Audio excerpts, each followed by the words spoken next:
Hi everyone. తెలంగాణలో అతి త్వరలో అంటే ఈ నెల 15-16 తేదీలలో గ్రూప్ 2 ఎగ్జామ్ రాయబోతున్నారు.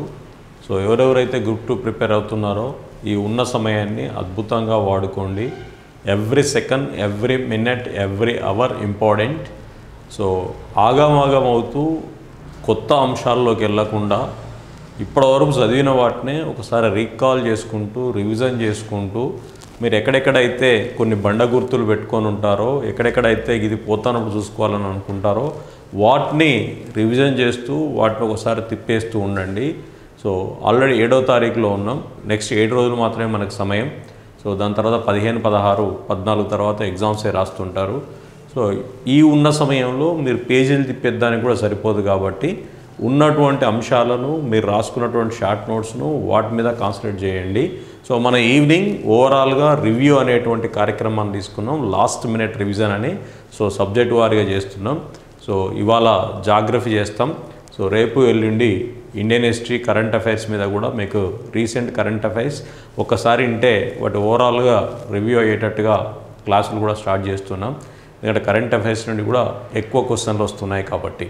ఇక ఓవరాల్గా టీఎస్పిఎస్సి ఆర్ టీజీపిఎస్సికి కొత్త చైర్మన్గా బుర్ర వెంకటేశం గౌడ్ గారు రావడం జరిగింది.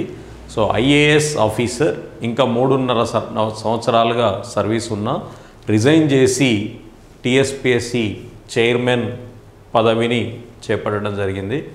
సో ఒక గుడ్ న్యూస్ అయితే చెప్పొచ్చు టీఎస్పిఎస్సి నుండి. సో నిన్ననే పదవి బాధ్యతలు చేపట్టిన తర్వాత కొన్ని అంశాలను మీడియాతో పంచుకోవడం జరిగింది. సో వాటిని కనుక మనం చూసినట్లయితే ఇక్కడ గ్రూప్ 1 ఎగ్జామ్ జరిగింది, గ్రూప్ 2 ఎగ్జామ్ జరగాల్సి ఉంది, గ్రూప్ 3 ఎగ్జామ్ కూడా జరిగింది. సో జనరల్గా రిజల్ట్స్ విషయంలో ఫస్ట్ గ్రూప్ 3 వచ్చి తర్వాత గ్రూప్ 2 వచ్చి తర్వాత గ్రూప్ 1 రిజల్ట్ వచ్చింది అనుకోండి. గ్రూప్ 3 వచ్చిన క్యాండిడేట్ నెక్స్ట్ గ్రూప్ 2 వస్తే ఏమవుతుంది, గ్రూప్ 2లో జాయిన్ అవుతాడు. గ్రూప్ 2 వచ్చిన తర్వాత మళ్ళీ గ్రూప్ 1 జాబ్ వస్తే ఏమవుతుంది, గ్రూప్ 1లో జాయిన్ అవుతాడు. అప్పుడు దానివల్ల ఏమవుతుందంటే ఉద్యోగాలు అనేటివి ఎక్కువ మొత్తంలో బ్యాక్లాగ్ పడడానికి అవకాశం ఉంటుంది.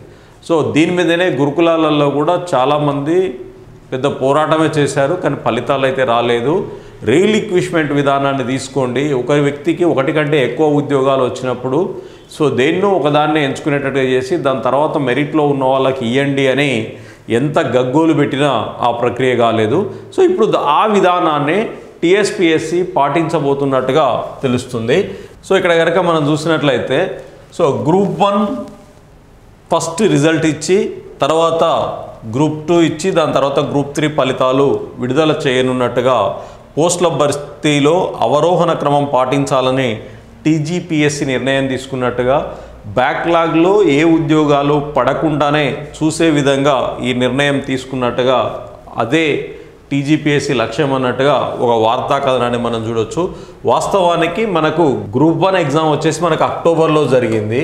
అక్టోబర్ 21 నుండి 27 వరకు ఎగ్జామ్ జరిగినాయి అక్టోబర్లో. బట్ నవంబర్లో మనకు గ్రూప్ 3 ఎగ్జామ్ జరిగింది 17, 18. బట్ డిసెంబర్లో 15, 16 గ్రూప్ 2 ఎగ్జామ్ జరగబోతుంది. గ్రూప్ 1 అక్టోబర్లో జరిగింది, గ్రూప్ 3 నవంబర్లో జరిగింది, గ్రూప్ 2 డిసెంబర్లో జరగబోతుంది. కానీ ఫలితాలు ఇస్తున్నప్పుడు ఏ ఎగ్జామ్ ముందు జరిగిందో అది ఇచ్చుకుంటూ పోయారనుకోండి తర్వాత ఇబ్బంది అవుతుంది. సో గ్రూప్ 1 ఫలితాలు ఫస్ట్ ఇస్తే ప్రాబ్లం ఏం లేదు, కానీ గ్రూప్ 3 రిజల్ట్ ఫస్ట్ ఇచ్చారనుకోండి, గ్రూప్ 3లో సెలెక్ట్ అయిన వాళ్ళు ఏమవుతారు, మళ్ళీ గ్రూప్ 2లో సెలెక్ట్ అయితే అటుపోతారు. అప్పుడు దీంట్లో ఉన్న ఉద్యోగాలు బ్యాక్లాగ్ పోతాయి. సో అలా వెళ్లకుండా ఫస్ట్ గ్రూప్ 1 రిజల్ట్ ఇచ్చి దాని తర్వాత గ్రూప్ 2 రిజల్ట్ ఇచ్చి దాని తర్వాత గ్రూప్ 3 రిజల్ట్ ఇస్తే బ్యాక్లాగ్లోకి ఉద్యోగాలు వెళ్లకుండా ఉంటాయి. సో అదే ప్రతిపాదనను చేస్తున్నారు. ఆ విధంగానే ఫలితాలు విడుదల చేస్తామని చెప్పారు. సో ఫిబ్రవరిలో గ్రూప్ 1 ఫలితాలు వస్తాయి, మార్చిలో గ్రూప్ 2 వస్తాయి. సో ఓవరాల్గా ఏప్రిల్ వరకు గ్రూప్ 2 రిజల్ట్స్ ఇచ్చి ఇక్కడ ఉన్నటువంటి రిక్రూట్మెంట్ మొత్తం కూడా ప్రాసెస్ కంప్లీట్ చేసే విధంగా చూస్తున్నారు. ఏప్రిల్ నాటికి ఈ 3 రకాల ఉద్యోగాలను నింపేస్తారు. First group 1, next group 2, next group 3 నింపుతారు. దీనికి మరొక అంశాన్ని కూడా చెప్పారు. ఎవరైనా ఉద్యోగాలు ఇప్పిస్తాం, నాకు చైర్మన్స్ ఆఫ్ తెలుసు అని అంటే మీరు ఎవరిని నమ్మకండి. సో ఎస్పెషల్లీ మీకు అట్లాంటి ఏమైనా కాల్స్ ఉంటే ఈ నెంబర్కి కానీ లేదా ఈ మెయిల్కి కానీ కంప్లైంట్ చేయండి.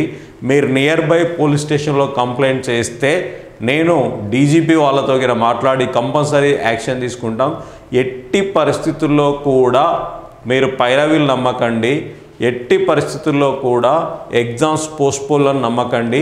ఇక నుండి టీఎస్పీఎస్సీ ఒక డేట్ ఇస్తే ఖచ్చితంగా ఎగ్జామ్ జరుగుద్దనే ఒక నమ్మకాన్ని కలిగించే ప్రయత్నం చేస్తామని చెప్పడం జరిగింది. సో ఇదే కోణంలో మరొక ఆర్టికల్ కూడా వచ్చింది, దాన్ని చూద్దాం మనం.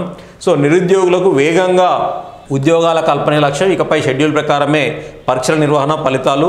ఉద్యోగాలు ఇప్పిస్తామనే దళారులను నమ్మి నిరుద్యోగులు మోసపోవద్దు. అలాంటి ఫిర్యాదుల కోసం త్వరలో ప్రత్యేక ఫోన్ నెంబర్, ఈమెయిల్ ఇచ్చేశారు. సో నిన్న టీఎస్పీఎస్సీ చైర్మన్ సాక్షితో స్పెషల్ ఇంటర్వ్యూ అనేదాన్ని ఒకదాన్ని కండక్ట్ చేసి